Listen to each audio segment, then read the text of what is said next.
Assalamualaikum warahmatullahi wabarakatuh. Kami kelompok 5 dari kelas 12 Keperawatan 1 akan mempresentasikan faktor-faktor kemajuan dan kemunduran peradaban Islam di dunia.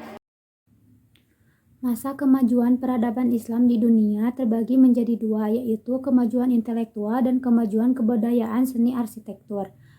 Yang pertama, kemajuan intelektual. Para ilmuwan muslim pada umumnya menguasai lebih dari satu bidang keahlian, sehingga karya mereka juga menghiasi berbagai bidang keilmuan. Ibnu Sina atau Avicenna misalnya, di samping ia dikenal sebagai bapak kedokteran dunia karena kepakarannya di bidang itu. Ia juga seorang filsuf yang banyak mewariskan karya ilmiah, seperti Al-Insaf, yang memuat 28.000 masalah filsafat dan ditulis hanya dalam waktu 6 bulan. Berikut bidang-bidang keilmuan yang mengalami kemajuan. Yang pertama yaitu filsafat, matematika, sejarah dan geografi, bahasa dan sastra, kedokteran, fisika, geometri, kepustakaan, astronomi, kimia, kesenian, fikih, dan tasawuf. Beberapa ilmuwan muslim dan karyanya. Yang pertama ada Al-Batani, dikenal juga sebagai Avetanius. Ia merupakan seorang ahli astronomi dan matematikawan. Ia menciptakan sejumlah rumus matematika seperti persamaan trigonometri dan persamaan sin X sama dengan A cos X. Yang kedua ada Ibnu Sina, dikenal juga sebagai Avicenna di dunia barat. Ia merupakan seorang filsuf, ilmuwan, dan dokter kelahiran Persia. Karyanya yang paling terkenal adalah Al-Qanun fi al-Tib. Yang ketiga ada Ibnu Rushd, dikenal juga sebagai Averroes. Ia mendapati banyak ilmu seperti kedokteran, hukum, dan filsafat. Salah satu karyanya yang monumental adalah Bidayat al-Mujtahid.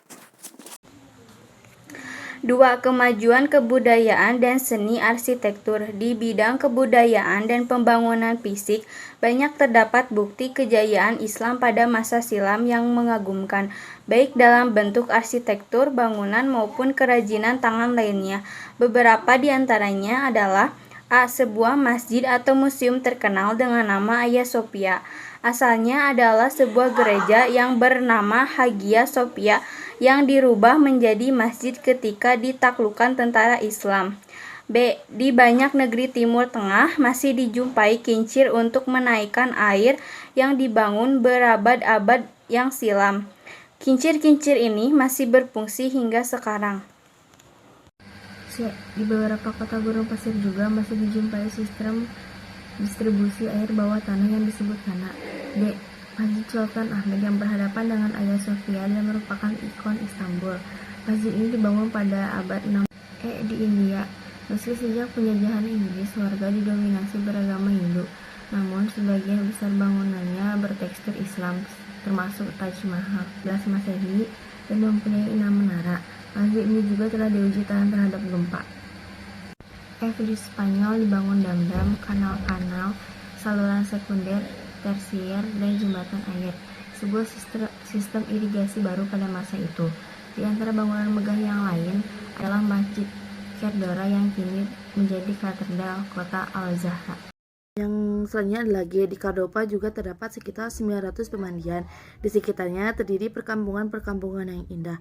Karena air sungai tak dapat diminum, penguasa muslim mendirikan saluran air dari pegunungan yang panjangnya 80 km.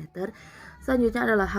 Kota tua Cordoba atau Cardova. Masih bisa kita saksikan sekarang sejak awal berdirinya tahun 750 Masehi. Kota ini sudah memiliki drainase yang bagus sehingga jalanan-jalanan tampak bersih dan asri. Selanjutnya adalah I. Barang-barang dari keramik juga ditemukan. Di samping barang-barang logam dengan pusat industrinya di Valencia yang mutasinya belakangan ini diketahui baru pada abad ke-15 di Belanda, industri keramik ini akhirnya juga sampai ke Italia. Selanjutnya adalah J. Tekstil mewah berupa karpet-karpet Spanyol dengan Cordoba sebagai pusat industri tertentu. Masa kemunduran peradaban Islam. Perubahan umat Islam kemudian mengalami kemunduran ketika memasuki periode pertengahan bagian pertama, 1250 sampai 1500, yang dikenal dengan masa kemunduran 1. Setelah kurang lebih 2,5 abad tenggelam dalam ketertinggalan, peradaban Islam kembali menggeliat dengan munculnya 3 kerajaan besar, 1500 sampai 1800 Masehi. bahkan kembali mengalami kemajuan hingga memasuki abad ke-18 Masehi. Setelah itu, grafik perkembangan peradaban umat Islam kembali menurun hingga memasuki abad ke-19 Masehi. Sebelum kemudian terjadi kebangkitan kembali di periode modern, berikut merupakan faktor-faktor yang menyebabkan kemunduran Islam di dunia. Yang pertama yaitu akibat jauhnya umat Islam dari Kitabullah dan As-Sunnah. Yang kedua, taklid atau ikut-ikutan. Yang ketiga, terjadinya perpecahan di kalangan umat. Yang keempat, adanya pertempuran antara hak dan batil. Sekian presentasi dari kelompok 5. Terima kasih dan mohon maaf bila ada kesalahan. Wassalamualaikum warahmatullahi wabarakatuh.